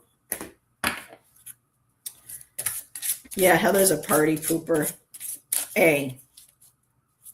You want someone picking in your brain or your emotions without your permission. Now, like Allison and I have talked about this before. We talked about it at one time when we were doing personal readings on our Friday show. And that sometimes if someone asks a question about a relationship, if spirit deems it's okay to show cards for a certain question, then yeah, we'll know by looking at the cards. Okay, this was allowed. That this could be shared. But other times, if I don't have, and another little pet peeve for me is that if this is a question you have asked more than one or two other readers, I recommend, a different question, because asking different readers the same question can negate, any, I feel spiritual, how do I say this? It negates the reading. It negates the universe reaching out to you and offering you, insight and assistance. It's like not having the trust being put out there in, the answer you have already received. And I think a lot of times that can negate the energy of bringing what you would like into your life. So if that makes sense, there we go. And Yeah, I got don't particularly care to do love readings either. Although I want to do a funny one. Tom walked in. I don't know if you were in chat that night, Jan. This is so funny. I was talking about a police officer that had stopped by because we were having issues with some individuals at the park. And when before he left, I thanked him. Really good looking guy. I was telling everybody in the chat about him. And Tom walks in and goes, "What in the romance novel hell have I just walked into?" Oh my God, that's hilarious. And so I said, I have got to figure out some way of making a show like that. That's funny. That could be fun. And, let's see, a generic love reading. We can do a generic. Weeds and Witches. Ooh, that's beautiful. That it is. It is. I think I'll play with this one. All righty. And Tom says, Kristen, that's a good question. All righty. Well, we got Shelby. Yeah, what in the Fabio on the cover kind of book is this? I already have a thumbnail made with the text on it and an image. I'm just waiting for the right, right way of how to do, the readings without misleading people who see that it's, so yeah. But I'm down for a challenge, especially a creative challenge. So, romance novel hell. Yeah, it was funny, Kristen. Let's see. It keeps saying I have new comments. Why does it do that? StreamYard's being stupid again. Okay. Yeah. So Shelby. I don't like StreamYard, but I've had a lot of different streaming problems reading with Francine. Oh my God. You know what it did? It put my full first and last name on the bottom underneath me when I didn't put that in there. I made her take the video down. I was like, and it won't go to my channel. So I'm kind of over. It's those pesky. That was EV Mux that did that. Wow. I couldn't believe it. It's like, I tell people enough about myself where if you see that, yeah. All righty. So, Shelby. So Shelby, I'm just going to take your name down. You saw it, Irene? Were you in the channel or I better check and make sure she took that down. Did you watch it after the fact? Because I didn't get to her until the next day to take it down. So Shelby, my dear, you got Lightworker. And I love the artwork. on this card. And apparently they released a Mayhem tarot from the Seasons of the Witch. And I know a lot of people are like, oh, that's just a cash grab. That's a great. I just love the artwork, the energy, and the poetry on the card. So I'm excited.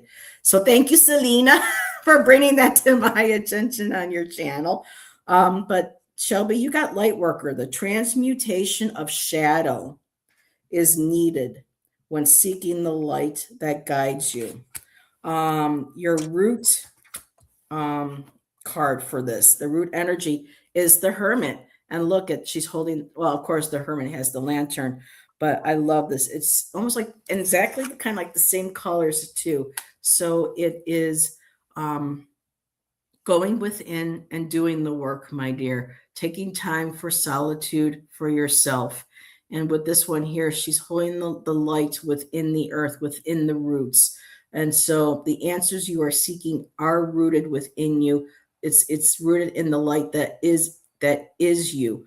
I think this is a time when you go into the self-reflection and this introspection that you will find insight into you and for you to heal the parts of yourself. But because of it being a light worker, that will gain you insight in how you can help others as well, from your past experiences. And your top card, your tangible energy right now, is the Six of Cups.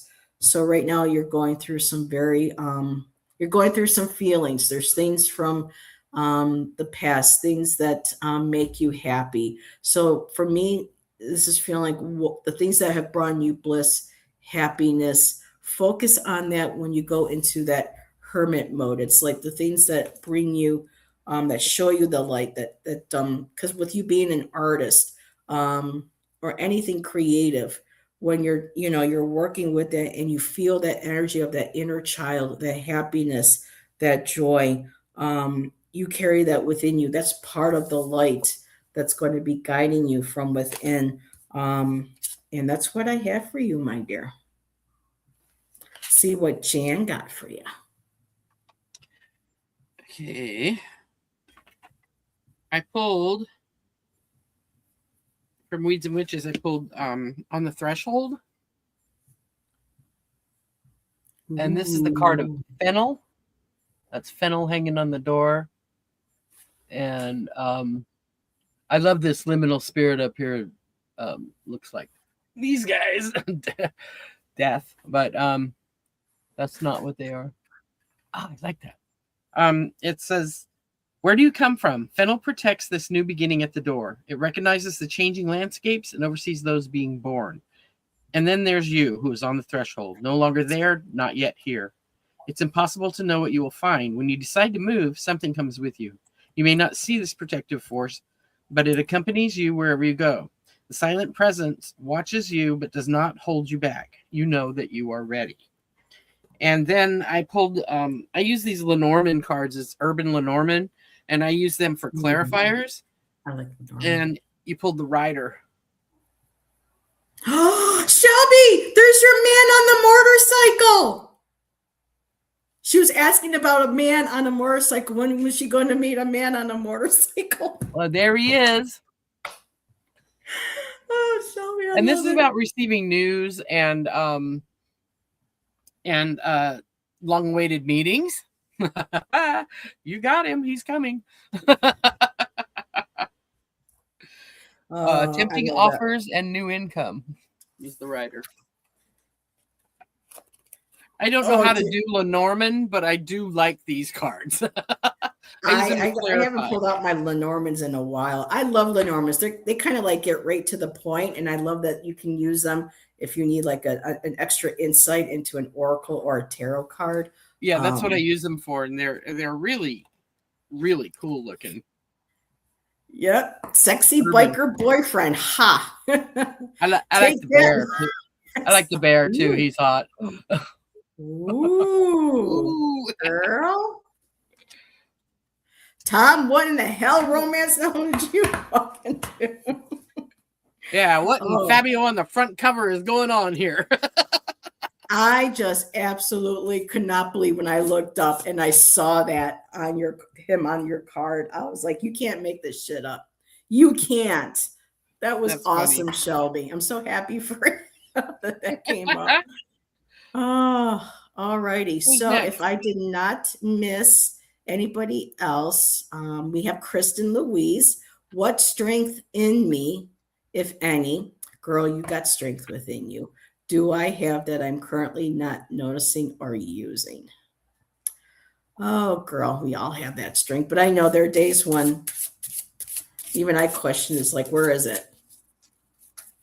You know, knock, knock, hello. I know. Actually, I know, mister. I'm going to use Oh, a eat your different food. Kristen. I'm going to use my Talisman Oracle.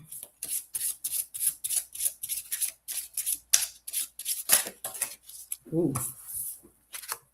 I like when cards fly out. I know. I usually try to shuffle for jumpers because I love it when they do that and I don't have to think about it. Okay, this has popped out twice. I guess it's the one. She's not saying, oh, so Tom's correcting me. She's not saying she doesn't have strength. She wants to know the ones she doesn't notice. Yeah, I understood that. I'm just saying because sometimes Kristen and I talk, and I get it. So, okay. Let's see. Did I miss anything? Nope. Okay.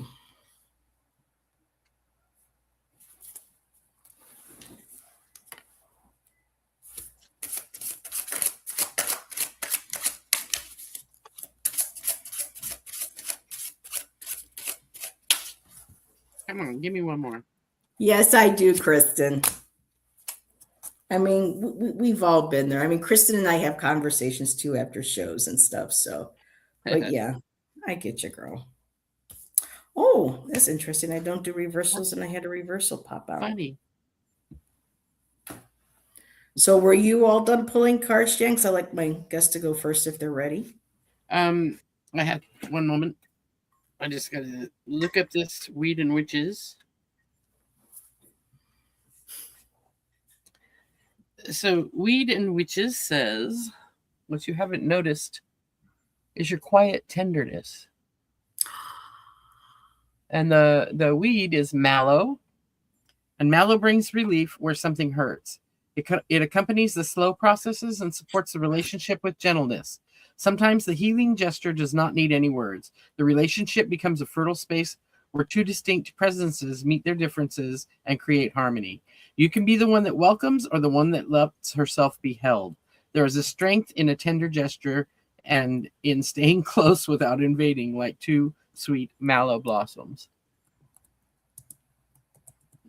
You can't make this stuff up. That was beautiful. I love that message on the card. Yeah, and I pulled another Lenormand for clarification, and I got the bouquet, and that's gifts, attention, pleasant environments, leisure activities. So, and affection. So yeah, quiet tenderness. That's a good one for you. I love that quiet tenderness. And mallow. Mallow is awesome. Mallow's not the same as what goes into a marshmallow, is it? No. Okay, I wasn't sure if that was part of the. No, mallow is. You can tell I'm not an herbalist. Mallow is really good for your stomach. I don't have any where I show you what it is, but it's really good for your stomach. It calms you. Night, Shelby. Thank you for being here. Good night, Shelby. Kristen says, I guess I can be pleasant. And she said, thank you. And and Tom, I was just having fun because Kristen said, no, Tom, no one should ignore you. And I said, when he is in the naughty corner, Kristen, he should be ignored to learn his lesson. He knows I'm having fun with him. So. Who's next? All right. Well, I still have to read for Kristen. So, Kristen, the talisman card that came out is knowledge. and look, another beautiful bouquet, and again, another lantern. So for me, the Hey. knowledge, this is like the high priestess card also. You have the knowledge, you hold the key to that strength.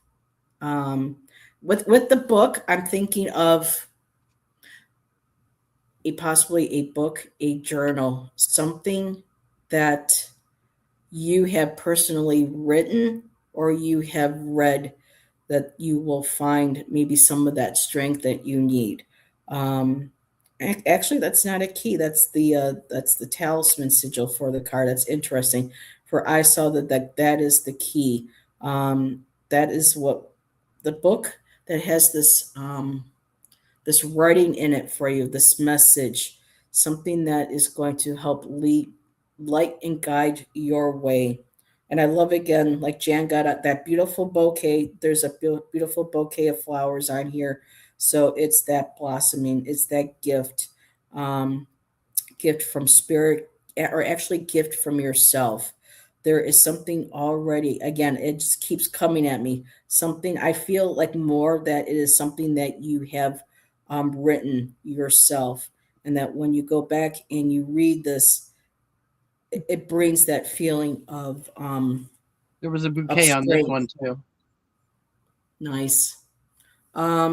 Now, a card that flipped out when I was reading, I'm going to go use this to verify, not verify, to go along as a clarifier with the knowledge, is the Four of Cups. So right now, I know that you have that that that that health issue with the lack of energy. Um, I know that that can sometimes make us feel like we are lethargic, that we're being lazy, or we're feeling bored or listless, like we're not. Right. So right now, it's like it's not boredom, it's not laziness. There is you need an emotional refillment, an emotional fulfillment. The other cups are spent right now, but with this cup here, that book, that writing, that guiding light will help again with us, strength, our feelings, our emotions. That's our cups. It's our intellect. It's our psychic abilities. So maybe again, going out into nature. I love the Fyodor deck. I love how a lot of his images have his people, in nature, especially sitting by a tree, and how it looks like they're peaceful, they're meditating, they're relaxing. So not to be hard on yourself, not to rush yourself. Now, your bottom card is the Knight of Wands, and I have this one quote. I have these little tarot tidbits, and I was told to look for the Knight of Wands. And in this deck here too, this is a female. She's on that horse. That's creativity. That's channeling. Your creativity, your energy, your inspiration. That's the route right now. That's where you want to be going. It's kind of like spinning your wheels and not feeling like you're getting anywhere. And so what the redirection of that energy isn't something maybe that might be, I don't know, maybe a little quieter, but I love this. Knight of Wands. You only live once. So be bold, be fearless, and do what you love. And when we do that, when we do what we love and continue to be who we are, and we bask in that and we embrace that, that is what can help bring that beautiful knowledge of who we are too, and um, that emotional fulfillment. And your top card right now is the Three of Wands reversed. So yeah, kind of feeling like you can't move forward, I can't expand, I can't, right now, according to the other cards, it's time to take a rest, take everything in. But girl, my eye just keeps going back to this. So I know you did a lot of writing for your masters and your thesis and everything. So maybe somewhere in one of um, your essays or your thesis or something that you have written or you read while you were in school, that's going to maybe give you some of that insight. So I feel you. um, I have chronic fatigue myself, so mm-hmm. I just spent 2 days in bed. I started embroidering. That's what I do when I get stuck too long with the chronic fatigue and I can't move, I start doing something with my hands, and then it helps. I've done a lot of embroidery. And you're not lazy, Kristen. You're not That lazy. is real, honey. So yeah, that's why that card popped up. It's just like give yourself again, like before I did a reading for you. I think one last time was about giving yourself grace. Making this is something that you are working on. You're not just waiting for a magic pill or you're actually it's an actual health thing that you are working on understanding, and you have to give yourself grace, my dear. I do wonder if it is actually a nervous system burnout from caring for your mom. That might be something to look into. I don't know if you've ever heard of You know how you can loafing. tell you're not lazy is because when you have chronic fatigue and you're just wiped out and can't move, your brain doesn't stop. Yeah. And Tom says, speaking from experience, Kristen, yes, burnout being a caretaker is very fucking real. Yeah. Very real. Maybe. I did a paper on selflessness reflected in Trinitarian theology. Okay. Another on the death penalty, another on stigmata. Oof, I wrote a lot of things. It just feels like that. I keep getting drawn to that book and the knowledge and the light. And there's something in a book or something you wrote or that you used in this writing that you will find like a guiding light to kind of shine light on. Yes, this is how I can tap into this strength that. And so, all righty. Let's see, but Tom also asked, but it also kind of sucks when it ends for the obvious reasons. Yeah, because that was your life. Now it's kind of like, now what do I do? Where do I put this focus, this energy? Kind of feeling like a sense of, I would assume, I'm just assuming a sense of emptiness. I mean, when my mom passed, I wasn't looking after her because our relationship was toxic. But for me, when she finally passed, it was a relief. It was like a burden. It was the fear, the heaviness. But then when that was over, it was still that emptiness. So, yeah, it's, much love to you, girl. Hugs. And who knows, that might be something I might have to experience with Shan too, because he's older than me. And cycle of life. He's getting up there. Oh. Let's see. Jack says, I've never gone back to normal after my dad's care. Jax also took care of her dad. A new normal, more lonely without him. Simply is life of cycle of life. Yeah. Well, those were the only requests for readings that I have seen. And Tom said, our relationship was toxic and I was taking care of her. So yeah, Tom, I share. I mean, I took care of her in certain ways for many, yes. That's, and the guilt is real. Ah, Kristen. Sending you big hugs, girl. Oh, and Jack says she'll take a general. So, and then we'll do a collective for the general for the collective. Does that sound good for you? Yeah. Good to you? Okay. It does. And I had some cards pop out that need to be read. Hello, my dear. Hi, Garnet. I'm on the wild mountain time. Oh, I love that, Garnet. I love that. That's awesome. Hey, Garnet, there's actually a card in this deck, my Litha deck or Letha deck, that actually has Heather on it. Isn't that awesome? I should look and see if my Weeds deck has Heather. Pretty sure it has time. I have so many decks and books that they leave Heather out. I'm like, what? Why? So See, this is what Garnet energy does to me. I love it. What was that, hon? I said, I guess I get to go first. Yes, go ahead. Okay, Jax, here you go. So, I love this card. I love this deck, actually. The card I pulled for you is Protect Your Essence. I don't know if you can see that. Isn't that cool? It's bindweed. Bindweed opens at dawn when the world is still drowsy. It's lovely to stay in this space. Oh, I'm reading the wrong one. I was like, that's not what this is. Okay. The other side of the page. My bad. So it's protect your essence, and it's yarrow. In the night, the full moon watches and presides over the rite of change. She's the mistress that changes shape every night. She knows the importance of the boundary because it's what you choose to make visible or keep in shadow. That defines your opening. Drawing a boundary means protecting your essence. Recognize it, inhabit it with love. From there, you can choose who you are, what to welcome, what to let go. It is there that you start to be whole, visible, and real without fearing the change. So, sorry. You get to choose your boundaries, and you get to decide how they're enforced. And if you think you have boundaries, but you haven't told anybody about your boundaries, then they're not boundaries. They're just hopes. So express your boundaries in order to make them real so that other people know that what they are. Because if you don't tell them what your boundaries are, you do not have boundaries.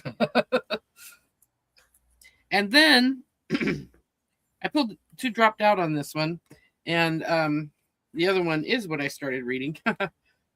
Yarrow. Scars. Oh, let me get you. Scars become That's stories. beautiful. I gotta get it. There. There you go. Oh, it's beautiful. Isn't that pretty? It's yarrow. Scars become stories. Yarrow grows where the road ends. It cures the wounds of the warriors and the invisible ones of the heart. It invites you to enter into your inner woods where no one asks for explanations into the wild, where there is a force that does not need to be shown. Embrace what remains sensitive inside you. It's there. Time that heals. Give yourself time to regenerate. Your scars will become stories to tell, inspiration for film, for firm boundaries, and for future flowering. Even sensitiveness is a form of courage. Wow. It's giving you hearts. That's beautiful. She loves that. I love that deck. I just did a Herbs with Francine on yarrow. I'm frozen. Frozen. I got the Madonna song in my head. You're frozen when you're not open. So Jack says, love that. Thank you so much, Jan. You're welcome. My pleasure. So, Jax, you got horse. Unsure of how to break out of your cage, spirit shares strength through acts of liberation. So when spirit sees you doing things that you're working towards that liberation, it lends you the spirit, it lends you the strength, it helps you to open up that cage. I was told to open the book. I felt drawn to open the book. And it says here, when the horse card gallops into your reading, it could be a sign that your spirit is broken and you have lost your sense of regality and strength. You may feel stuck, stagnant, bored, or stuck in a rut, unsure of how to break out of your cage.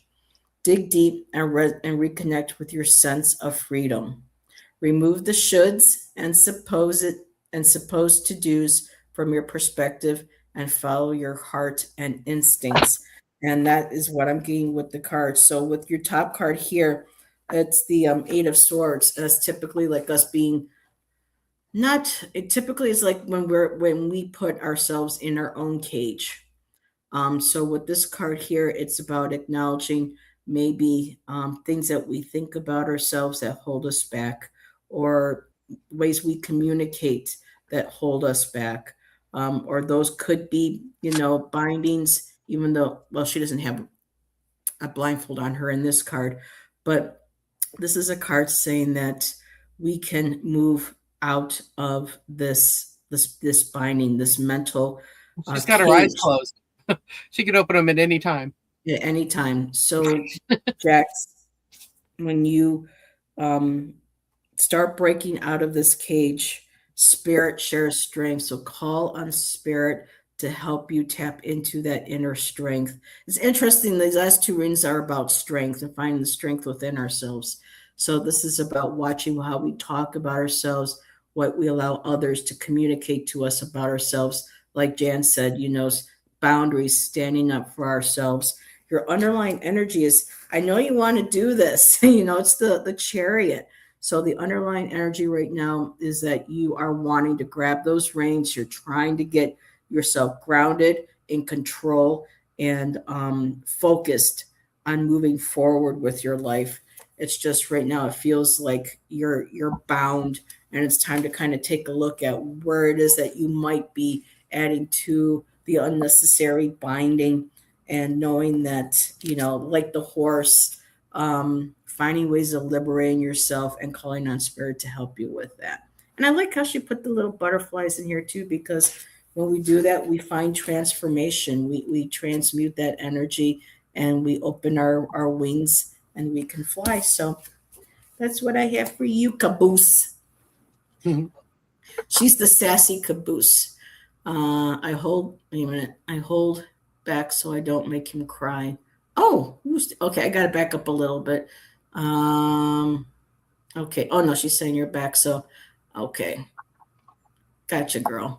I wish that deck didn't have all those eyeballs. I would love, Kristen, it throws me off too a bit, but I got used to it.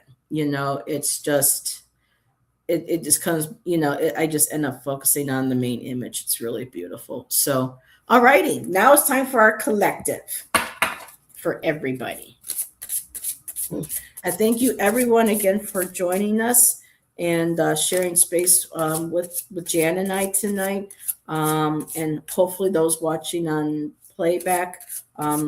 Again, there was no intention to offend or to judge. It was just a topic that's been on my mind for a while, in regards to star seeds and our spirituality, and kind of looking again at what we believe in, and just learning histories, so that as we move forward in our spirituality, we have again a better understanding of where certain things come from, and then that way we can adapt and grow and evolve it into something that's beautiful, that's a part of our spiritual path and practice.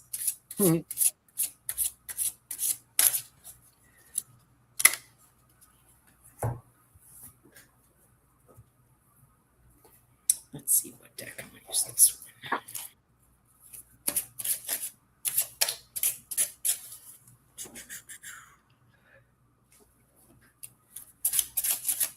And you're welcome, Audra. Yeah, I don't know if you've ever met Audra, Jan, but she competes riding on horse while the one that does archery. Mm-hmm. That's so cool. I forgot what they call that. It's one of the lawns. What do they call that, Audra? That's badass. I'll give it that is. to you. I've ridden all my life. I've always wanted to try that because I've done archery, and I've ridden, like I said, I've ridden all my life. I've trained horses and gentled Mustangs and all kinds of stuff. But and I'm pretty good with archery, but I've never tried it from horseback. Mounted archery. I want to do archery. I thought it was one of the lawns, but like pentathlon or something. But that's cool. I'm jealous. I always wanted to learn, especially being, Sagittarius. I always love seeing the bow and arrow. I'm like, yes, I want to learn bow and arrow. So I just had to do it on Shan's one video game. And that's how I got to do bow and arrow. It's called mounted archery, she said. Yeah. Marita in our midst. Who is? Yes. You can come in and say hi. So for the collective, Jane's still pulling cards. That would be my Mozzie. So for the collective, I got daisies. There is a whisper of a glimpse of opportunities to fill your life with joy. So, when we're, present in the moment, and we can kind of shut off from phone and loud noise, and maybe even be out in nature, or just sitting outside, feeling the breeze, listening to the breeze, listening to nature. It's those whispers, and maybe we get visions of opportunities that we would like to bring our way.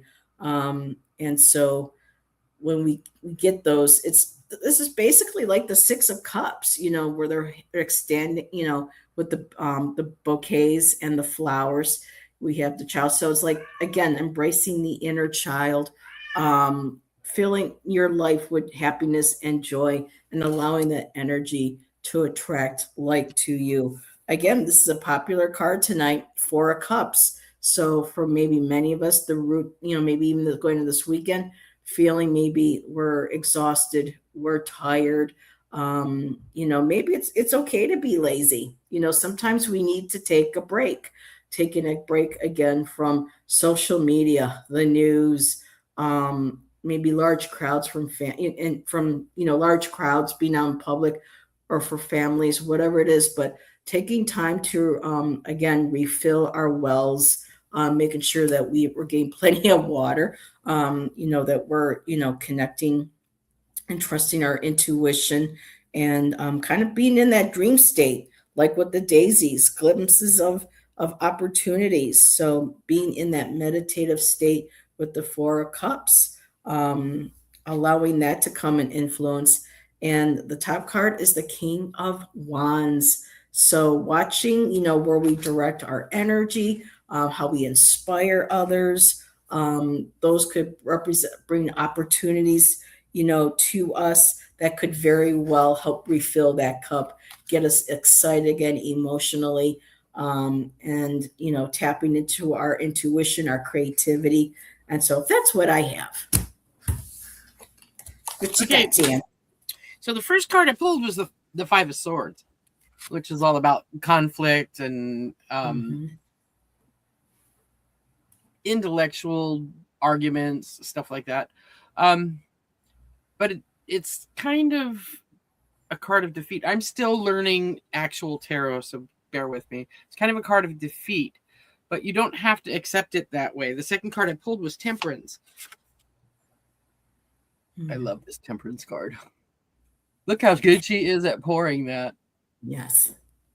Anyway, so stay on an even keel, try and avoid conflict, and let go of the things you do not need, which is where this card comes in. The final card I pulled was the Smoky Quartz.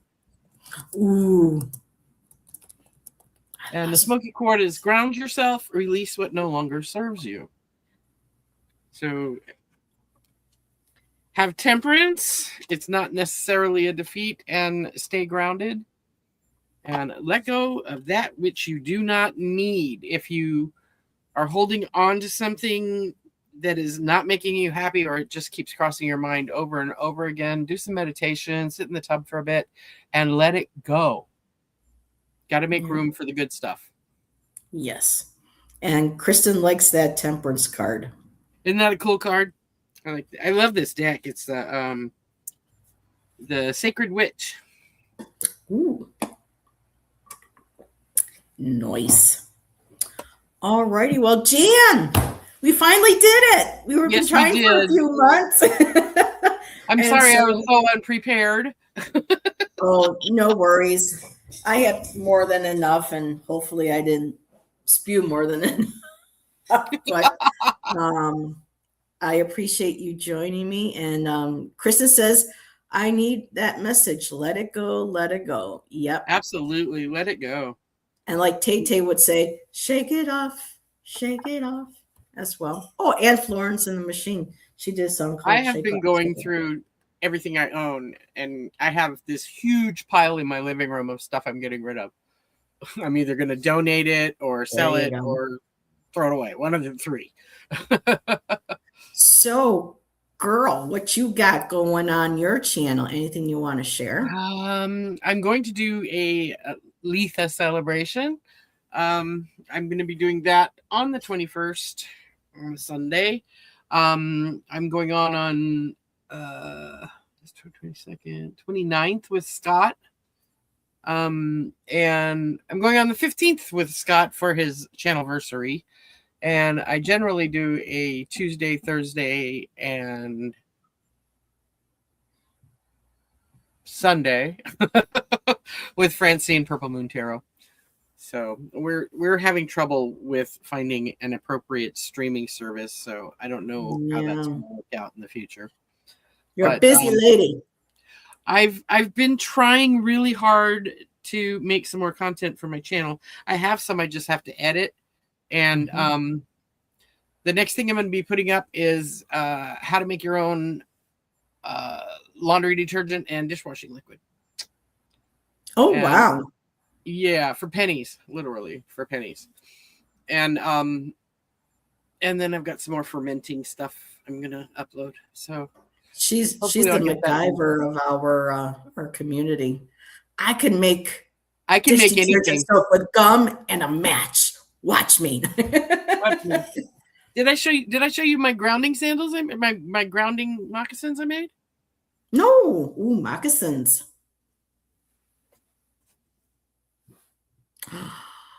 Those are comfy.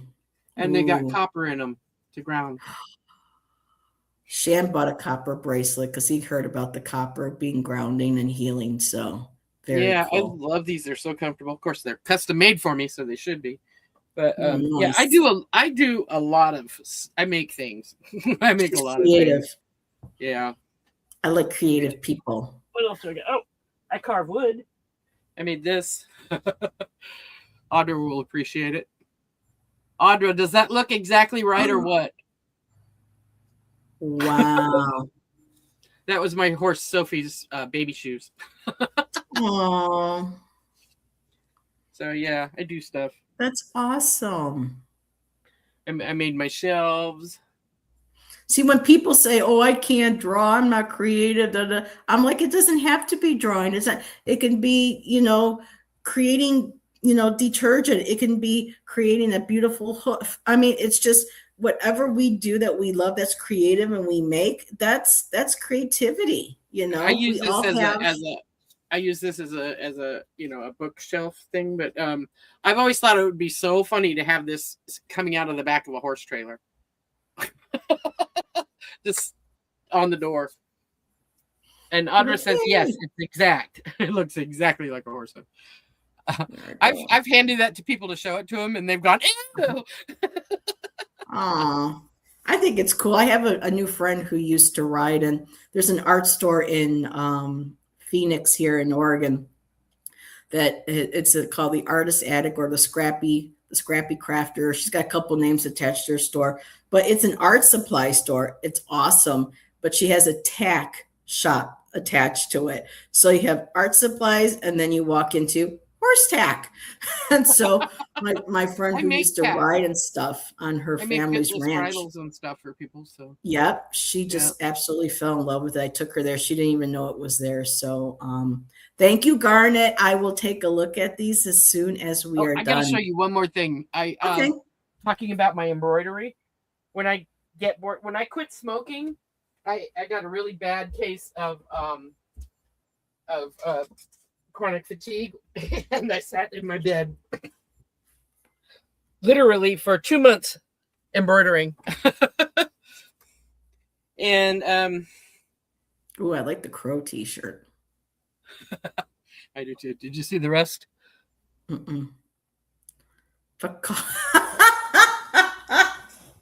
Yes. So I am obsessed with my cat. Aww. And then I did the moon across the back.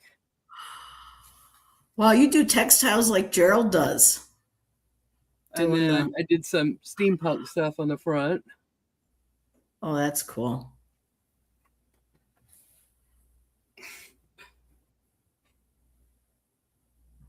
And then flowers and bees.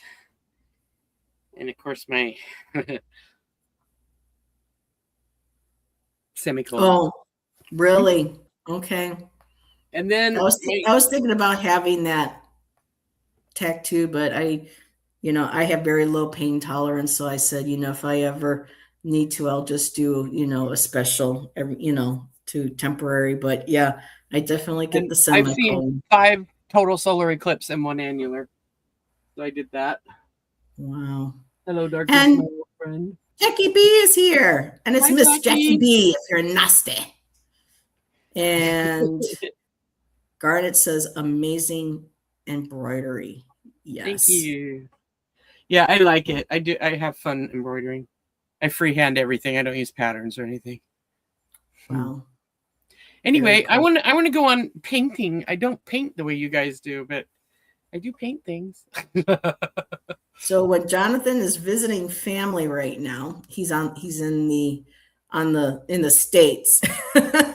He left not Hollywood. He left Hawaii and he's doing family stuff with his husband and their son. So I'm hoping to get a date for him and I to do a show with Lori and I. Lori showed with me the other day or yesterday was just today's Saturday. Yeah, yesterday. Thank you everybody who showed up and supported us and watched us paint. And as we talked and shared about George O'Keeffe, and Chat had picked two female artists, Frida Kahlo and Leonora Carrington. So when Jonathan gets back home, we're going to look at the artwork, see which artist Jonathan would like, to join us for. And Lori and I will set up a date for that. And then when Jonathan wants to set up a regular live paint like him and I do together, I'll be in touch. We're keeping names of people who would like to join us. So I will definitely add your name, Jan, to the list. And I know I'm not an oil painter. I have to say I'm low class. Well, you don't have to do oil. I mean, there's all different art forms. You can do whatever. I mean, I'll sit there and crochet. Well, that's an art form. We tell people whatever it is that you do, if you want to come on, hang out with us and chat about your, like you said, crochet. How long have you been crocheting? What's your favorite project? Do you like amigurumi? Do you like, you know what I mean? Yeah. Just, share what everybody. I haven't found a craft I haven't tried, I don't think. I have a whole room dedicated to crafting. I make jewelry. The same thing. I make jewelry. I embroider. I sew. I do all of it. So I carve wood. I did jewelry too, and he was going to. And I even tried doing carving soapstone. I tried the wood. I wasn't very good at it. Played with clay. I mean, anything creative you can get your hands into and express. I love doing. And yeah, yes, I still haven't seen that yet. Yep. I do carpentry. I restore mid-century modern furniture. Yeah, I upholster. She is a Renaissance woman. My friends call me Jan of all trades. There you go. And when after I got out of the Navy and my husband was still in, they'd call me the rent-a-husband because I could do all the guy stuff. There you go. Work on the cars, all that. Very cool. Wish I could have done that. Let's see, today's Saturday. So Sunday, Sacred Feminine. Allison and I will be back likely Wednesday night for our new show, Woo Woo Wednesday. And I may do a pop-up here or there. I do want to announce, though, on June 24th, which is a Wednesday, Selena, Essence of the Moon, is going to be joining Allison and I for our Woo Woo Wednesday. And Selena is going to be sharing her journey in her past lives, her connection to Gettysburg. And I'm hoping she may even share some of the creative projects that she's been working on as well. So I'm looking forward to a conversation about past lives and Selena sharing hers and so it's going to be a great show. I'm excited. I haven't done a show with Allison and Selena, I think, in almost a year and a half or so. It's been a while. So it'll be nice to have the two girls back. So I love other Selena. than that, she is such a beautiful soul. Mm-hmm. And she did do an interview today with the creator. Her name is Emily Lubanco. She's the one that created the Lubanco Tarot. So be sure to check that out if interested. That was today. And it's 8:00. I'm hungry. I think I'm going to make me a little cheeseburger. I'm starving. So, yeah, my sugar level. So, yes, it's going to be an awesome show. Thank you, Audra. So, yeah, stay tuned. Be sure to subscribe to Jan, do all that YouTube-y stuff. Comment if you can after the show. I know, Jackie B., you are a queen when it comes to leaving comments after shows. Thank you so much, dear. I appreciate that. Make sure to hit all the likes, and Jan and I will see you on our next one of our lives, or if we happen to see each other in chat. So thanks again, Jan. Thank Thank you, you. everybody. Have a good rest of your weekend, y'all. Blessed be. Stay cool and hydrated.